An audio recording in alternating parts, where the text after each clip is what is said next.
Jadi saudara-saudaraku yang ada di sini maupun yang ada di rumah kita masing-masing, kita akan mulai ibadah pada pagi hari ini. Saya undang untuk bangkit berdiri. Kita siapkan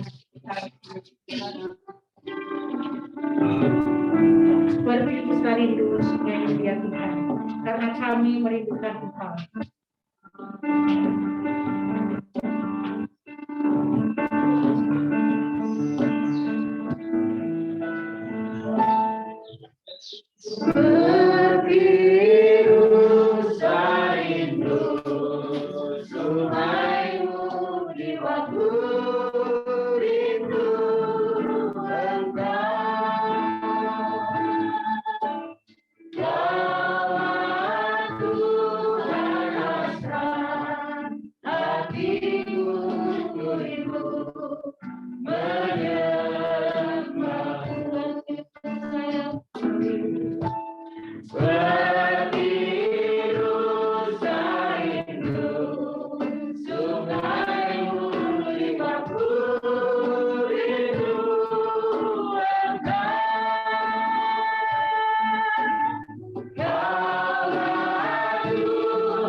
Kita satu dalam doa. Sungguh benar Tuhan, oleh anugerah-Mu lah kami boleh ada saat ini. Oleh kasih-Mu lah kami boleh ada saat ini. Engkau sungguh baik Bapa di dalam setiap kehidupan kami hari. Kami mengucap syukur Tuhan untuk pagi hari ini. Kami boleh bersama-sama untuk menyembah dan memuji Tuhan. Terlebih kami sebentar akan dikuatkan oleh firman. Biarlah kami sungguh-sungguh Tuhan menjadi anak-anak Tuhan yang sesuai dengan kehendak-Mu. Biar kami yang ada di sini maupun yang kami ada di rumah Tuhan, biarlah kami mau bersehati memuji dan memuliakan Tuhan. Terpujilah nama Tuhan. Kami serahkan Tuhan Yesus kebaktian ini dari awal pertengahan hingga akhir di dalam tangan. Kami percaya Kau hadir bersama-sama dengan kami. Hanya di dalam nama Tuhan Yesus kami berdoa dan mengucap syukur. Haleluya. Amin. Silakan duduk. Puji nama Tuhan. Oleh kasih-Nya kita boleh ada saat ini. Karena anugerah Tuhan itu sungguh luar biasa. Haleluya. Puji nama Tuhan. Kita katakan dengan pujian besar karena Tuhan.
Kita persiapkan hati kita untuk menerima sabda Tuhan.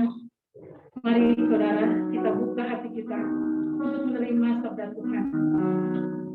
Pada saat pagi hari ini Tuhan, kami rindu, kami siap untuk menerima berkat dari firman. Kami kita katakan dengan pujian. Tuhan, aku rindu.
Inilah kerinduan kami ya Tuhan.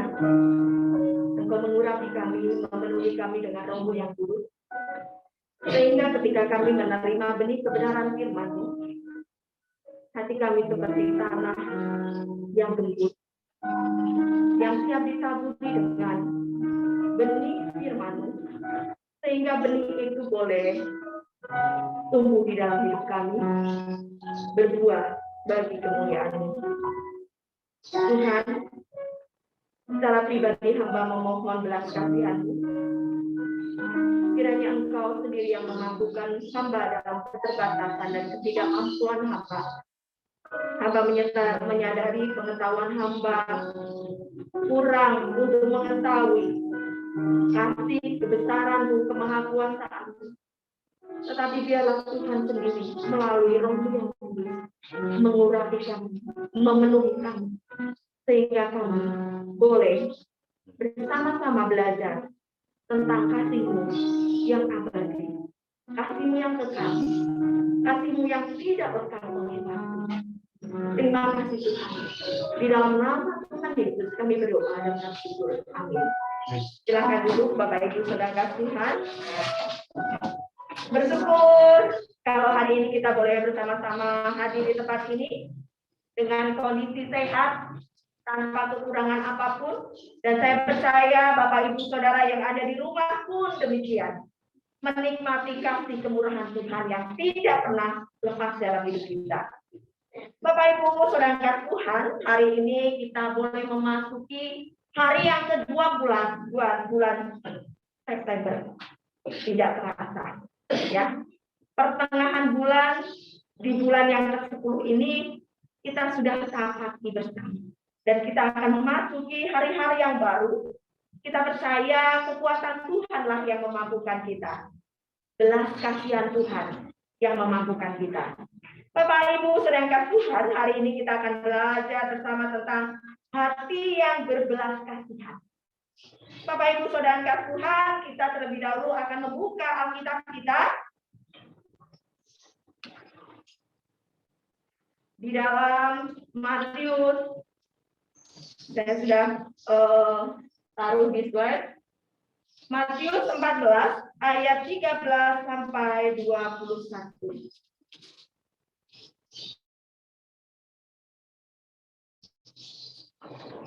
Bapak Ibu yang dikasih Tuhan, kita boleh baca secara silih berganti. Saya akan bacakan ayat yang ganjil, Bapak Ibu Saudara akan membacakan ayat yang genap. Baik. Yesus memberikan makan 5.000 orang. Judul LAI dalam Matius ini menyebutkan. Setelah Yesus mendengar berita itu, menyingkirlah ia dari situ dan hendak mengasingkan diri dengan perahu ke tempat yang sunyi. Tetapi orang banyak mendengarnya dan mengikuti dia dengan mengambil jalan dari darat dari kota-kota mereka.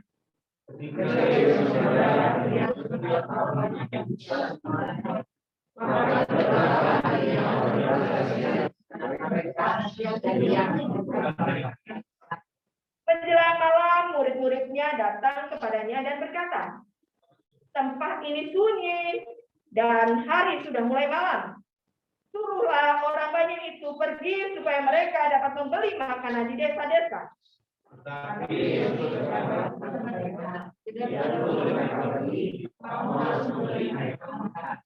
Jawab mereka, tidak ada pada kami di sini, hanya 5 roti dan 2 ikan.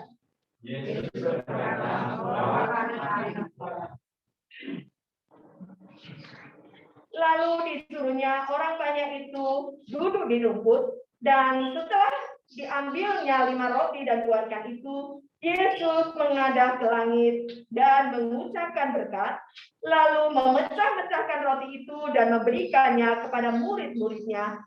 Lalu murid-muridnya membagi-bagikannya kepada orang banyak.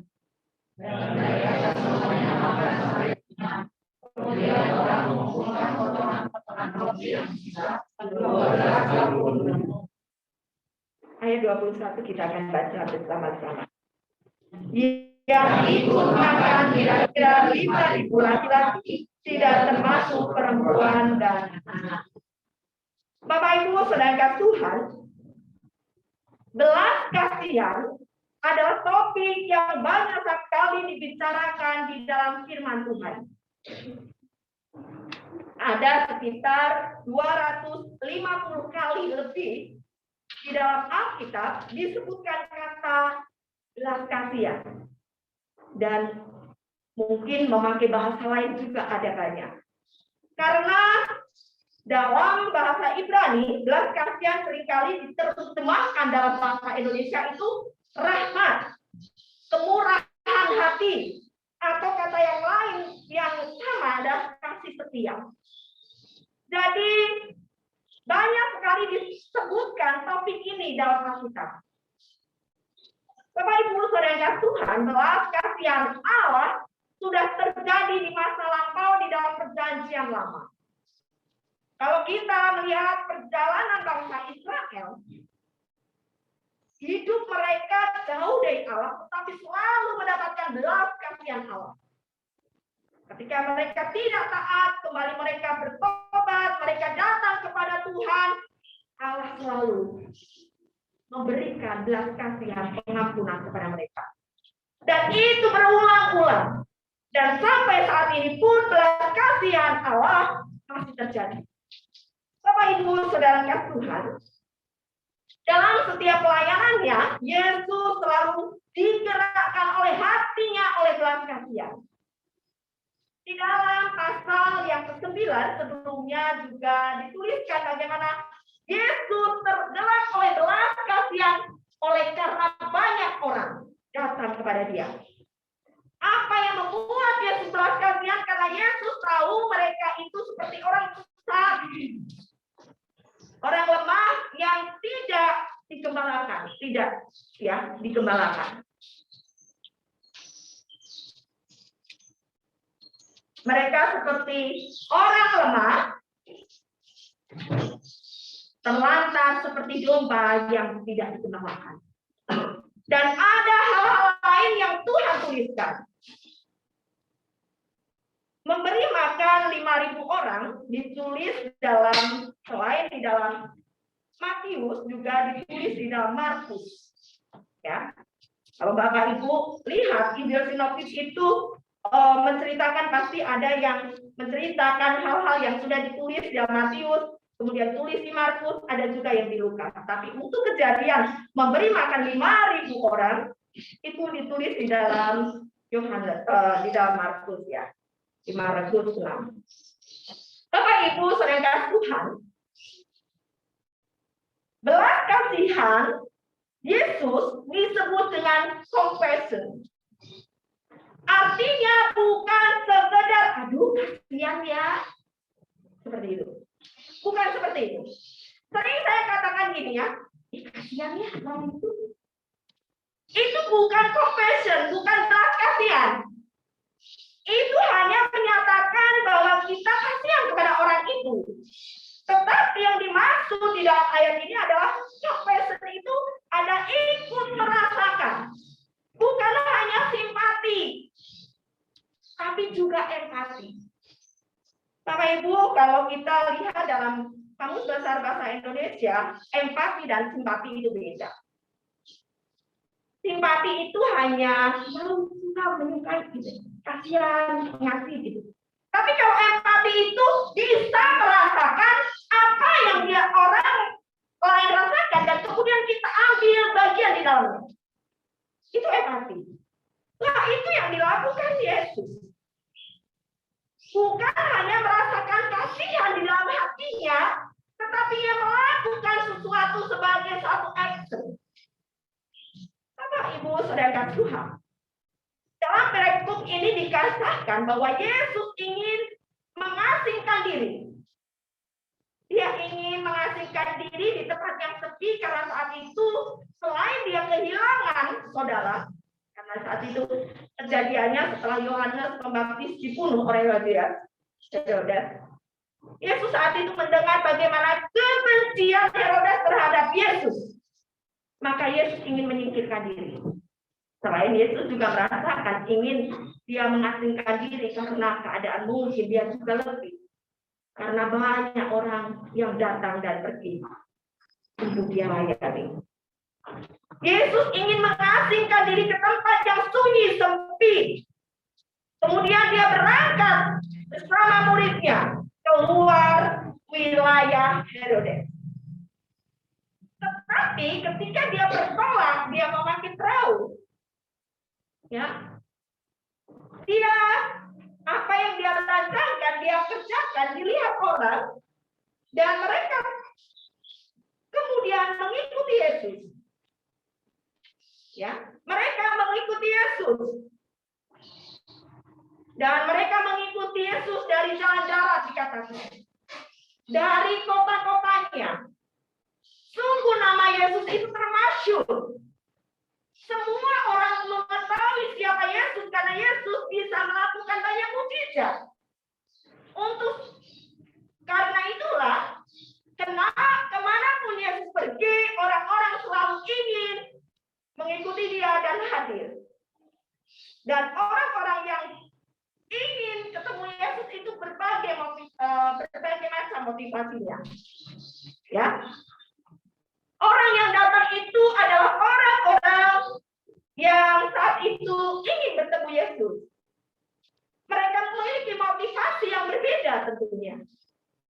Mungkin itu juga pernah kita alami. Kita beribadah karena ada motivasi tertentu yang mungkin hanya pengen ketemu saudara. Kita hanya pengen ketemu dengan orang-orang karena sudah suka di rumah terus. Saat itu orang berbondong-bondong mengikuti Yesus. Mereka memiliki berbagai pergumulan. Siapa saja orang-orang yang mengikuti Yesus itu, orang banyak itu. Mereka adalah orang yang mencari pengharapan. Mereka mungkin ada sebagian mereka yang tidak mendapat penghargaan. Ada mungkin mereka yang saat itu kecewa terhadap orang-orang di sekelilingnya atau pemerintahan atau apapun. Dan mungkin juga ada yang mereka yang sakit disebutkan di situ. Dan mungkin juga ada yang mereka di bawah tekanan keagamaan pada saat itu. Bapak Ibu, orang-orang yang datang kepada Yesus itu memiliki banyak motivasi. Bapak Ibu kasih Tuhan, belas kasihan yang ditunjukkan Yesus pada saat dia hendak mengasingkan diri dan ketemu dengan orang banyak itu adalah Yesus peduli kebutuhan orang lain. Saat itu Yesus memerlukan suatu kondisi yang nyaman, kondisi di mana dia mengasingkan diri, tidak ada orang banyak, dan dia bisa beristirahat, dan mungkin juga dia mau berrelasi dengan Allah Bapa. Tetapi ketika Yesus mendapatkan orang banyak, Yesus ketika mendarat, ia melihat orang banyak yang besar jumlahnya. Maka tergelaklah hatinya oleh belas kasihan. Yesus kemudian hadir. Yesus mau menemui orang-orang yang saat itu ingin bertemu dengan dia. Bapak Ibu, saudara Tuhan, walaupun ia menyingkir demi keamanan dan ketenangannya sendiri, ia mau menemui orang banyak itu. Ia melihat bahwa orang banyak itu memiliki berbagai pergumulan dalam hidupnya. Oleh karenanya hatinya tersentuh. Dan kemudian belas kasihan saat itu dinyatakan dengan menyembuhkan orang sakit. Yesus bukan hanya kasihan kepada mereka, tetapi Yesus memiliki gerakan hati untuk melakukan sesuatu yang mereka butuhkan, yaitu keteguhan di antaranya. Saat itu Yesus peduli terhadap kehadiran orang banyak itu. Dia hadir, menemui, bahkan menyembuhkan orang sakit. Bapak Ibu, saudara yang kasih Tuhan, di dalam kehidupan kita mungkin ada bagian kita yang terpanggil untuk menjadi seorang yang dapat menyembuhkan sakit penyakit orang lain. Tenaga medis misalnya. Tetapi itu hanya sebagian dan tidak banyak di antara kita. Lalu, apa yang kita bisa lakukan untuk kepedulian terhadap orang lain? Seperti yang Tuhan Yesus lakukan. Kalau Yesus mampu menyembuhkan orang sakit saat itu, apa yang harus kita lakukan? Bapak Ibu, saudara yang Tuhan, seringkali kita hanya terfokus pada satu sisi. Tetapi kita melihat keberadaan kita, sesungguhnya kita memiliki kelebihan-kelebihan yang bisa kita aplikasikan untuk peduli kepada orang lain. Peduli orang lain bukan berarti hanya dimiliki orang yang memiliki kelebihan. Kelebihan harta, kelebihan pengetahuan, kelebihan kemampuan, bukan. Orang miskin pun dimampukan untuk memiliki namanya kepedulian terhadap orang lain. Orang yang terpuruk pun mampu diberikan kepedulian untuk terhadap orang lain. Bapak Ibu saudara kasih Tuhan, Yesus peduli terhadap kebutuhan orang lain dengan menyembuhkan orang sakit. Lalu apa yang bisa kita lakukan terhadap orang lain di sekitar kita? Ketika Tuhan hadirkan orang-orang yang ada di sekeliling kita. Terkadang kita hanya mau untuk diri sendiri. Bapak Ibu, sebagai pengikut Kristus, seharusnya kita pun memiliki belas kasihan Allah. Memiliki belas kasihan sehingga ada gerakan untuk menolong, menguatkan mereka. Mereka siapa? Orang-orang di sekeliling kita. Mereka yang perlukan elusan, mereka yang perlu telinga kita untuk mendengar, mereka yang memerlukan kehadiran kita untuk menguatkan. Bapak Ibu, saudara kasih Tuhan, kehadiran kita boleh sungguh mengubah keadaan seseorang. Yang kedua, saat itu kebetulan Yesus adalah memberikan makan orang yang lapar. Bapak Ibu, setelah Yesus menyembuhkan orang yang sakit, muncul permasalahan baru. Setelah menjelang malam, kekhawatiran murid-murid Yesus adalah melihat orang banyak itu dalam keadaan lapar. Kemudian, murid-murid Yesus datang kepada Yesus. Dan saat itu mengatakan,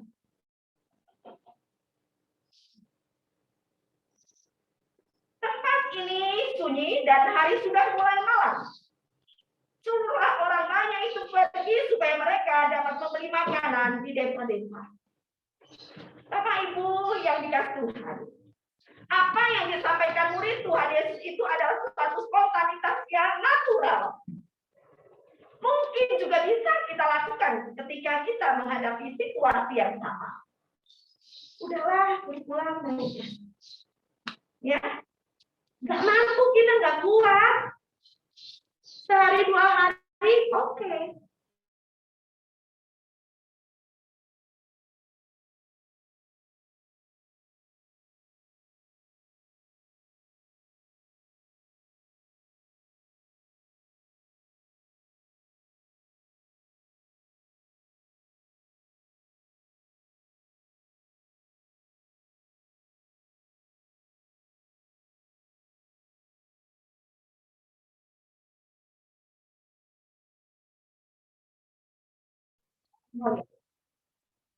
Saat itu murid Yesus berupaya untuk negosiasi dengan gurunya.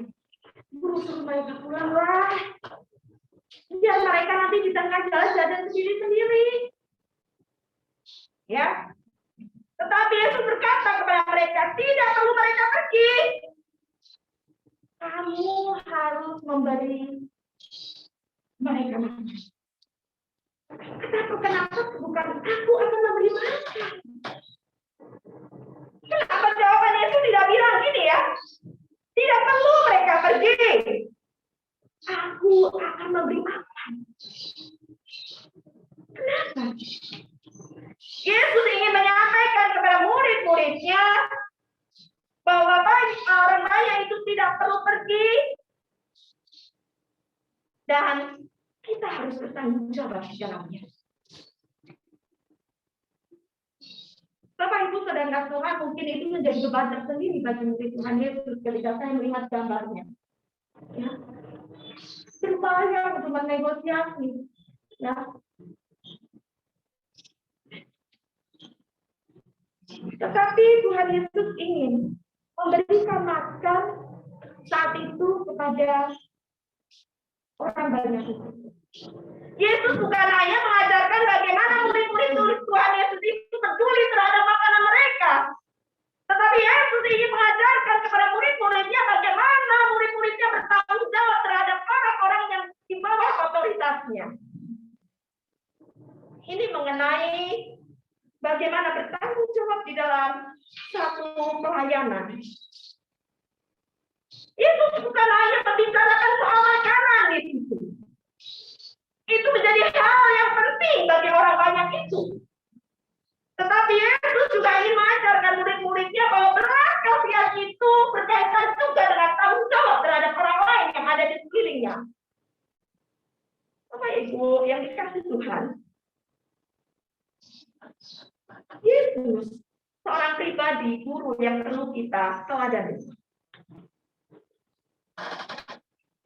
Dia bukan hanya mengajar, tetapi dia melakukan sesuatu sebagai salah satu praktek di dalam dia mengajar.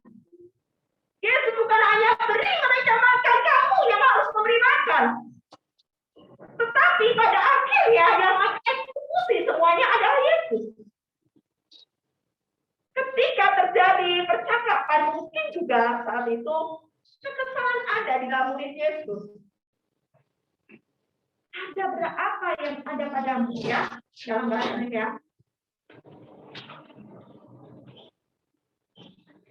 Saat itu ayat 17. Ini rasanya satu ungkapan pasti nggak bisa deh gitu.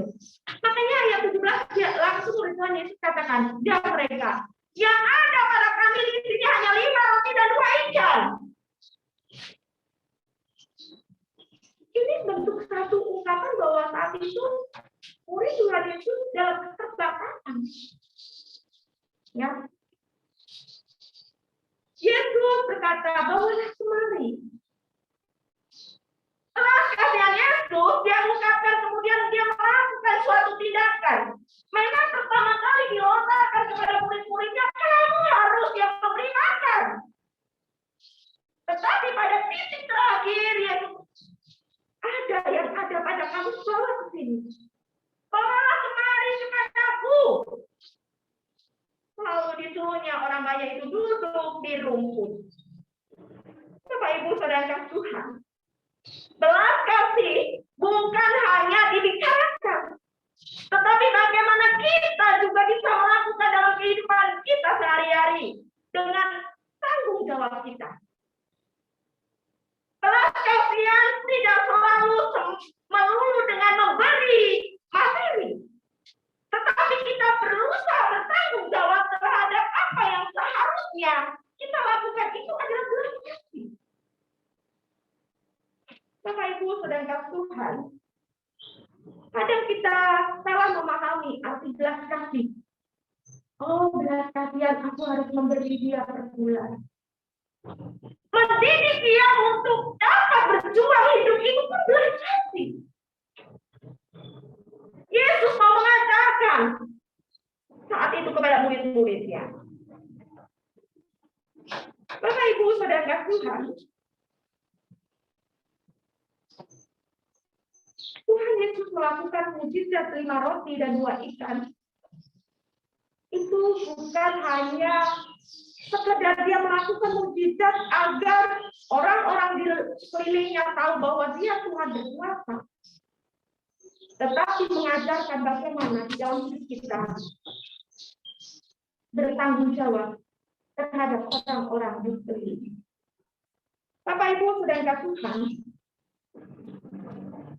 sebagai orang percaya kita harus menjadi imitasi imago Dei, menjadi duplikatnya Allah. Berat, Bu. Menjadi duplikatnya Allah itu tidak mudah. Tetapi di dalam diri kita harus punya kerinduan untuk itu. Bapak Ibu saudara Tuhan, Allah memberikan kasih karunia anugerah dalam hidup kita. Belas kasihan Tuhan terlalu besar. Apa yang Tuhan inginkan, Yesus inginkan tidak kita kerjakan. Bagaimana kita memiliki hati yang penuh belas kasihan di dalam kondisi seperti ini? Semua orang berjuang untuk hidup. Semua orang harus melakukan sesuatu untuk tetap dalam kondisi.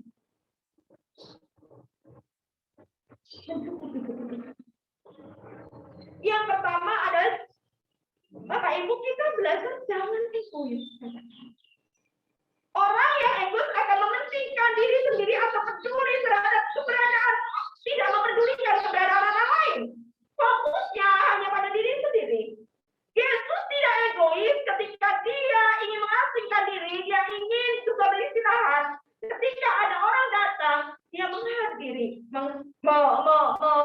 menemuinya. Bapak Ibu saudara kasih Tuhan, Yesus memberikan hidupnya bagi orang lain. Kalau kita lihat di dalam kasih Kristus, ya, karena begitu besar kasih Allah akan dunia ini sehingga ia mengaruniakan anaknya yang tunggal, supaya setiap orang yang percaya kepadanya tidak binasa. Itu merupakan suatu bentuk belas kasih Allah di dalam hidup kita. Yesus memberikan hidupnya bagi kita. Yesus memberikan hidupnya bagi saudara semua. Yesus memberikan hidupnya bagi saya. Bapak Ibu saudara Tuhan, mungkin ada sebagian orang yang hadir pada saat itu adalah orang-orang yang egois yang hanya mementingkan apa yang saat itu dia butuhkan. Saat itu mungkin dia datang dengan keinginan untuk sembuh. Dia hanya datang hanya untuk mendengar apa yang Yesus ajarkan. Tanpa dia memikirkan Yesus sendiri sebagai seorang guru. Bapak Ibu yang dikasihi Tuhan, mungkin juga mereka yang datang itu hanya mau sembuh saja dari penyakit. Dan mereka tidak mau menyerahkan dirinya untuk Tuhan. Pernah ini dialami. Bapak Ibu saudara Tuhan, gereja di mana saya tempat lahir dulu adalah gereja yang memang tumbuh di dalam tengah-tengah orang yang belum percaya Tuhan. Mereka datang hanya ingin tahu seperti apa sih ibadah orang Kristen. Terus ada juga mereka yang datang karena mereka memiliki beban hidup, atau mereka yang saat itu adalah yang sekedar datang untuk kesembuhan, tapi tanpa mau untuk mengikuti Kristus. Banyak orang-orang yang mengaku Kristen seperti ini. Ya. Saya dengar di beberapa gereja yang besar yang mereka tentunya memiliki kas diakonia yang tinggi. Mereka datang sebagai seorang anggota di situ karena dia pengen disuplai, karena harus dibayar uang kontrakan, kos, dan lain sebagainya. Banyak motivasi. Kenapa yang membuat seperti ini? Keegoisan. Belas kasihan seharusnya jangan kita egois. Bapak Ibu saudara Tuhan, Yesus menaruh kasih kepada orang-orang yang ada di sekelilingnya karena dia tahu mereka memerlukan Yesus. Dan ketika Yesus menyatakan belas kasihan, ada sesuatu yang terjadi di dalamnya. Bapak Ibu saudara Tuhan, hendaknya kita memiliki kepekaan dan kepedulian terhadap orang-orang sekeliling kita. Hidup kita ini bukan hanya bicara tentang kita. Pokoknya aku bukan. Tetapi di dalam hidup kita ada kaitannya dengan orang lain, bahkan itu misi Allah. Bapak Ibu saudara Tuhan, kehadiran kita hendaknya berdampak bagi orang lain. Itu yang Tuhan inginkan. Belas kasihan dapat mengubah keadaan seseorang, bahkan memberikan kesempatan kepada seorang pada kondisi yang lebih baik. Sekali lagi, belas kasihan dapat mengubah keadaan seseorang, bahkan memberikan kesempatan kepada seorang pada kondisi yang lebih baik. Yang sakit disembuhkan, yang berbeban mereka dikuatkan. Yang saat itu mengalami kepahitan hati, kekecewaan, mereka dipulihkan. Dan mereka yang lapar diberi kelegaan. mereka dikenyangkan anak-anak. Untuk itu Bapak Ibu saudara, milikilah kepedulian pada orang lain. Hadir, memberi dampak bagi orang lain. Jangan egois. Karena keegoisan akan mengumpulkan hati nurani kita.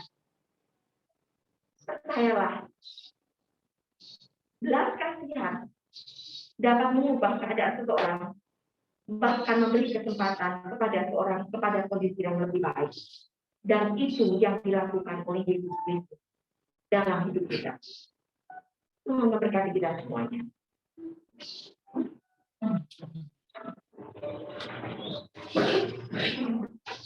Ubah hati. Kita akan naikkan.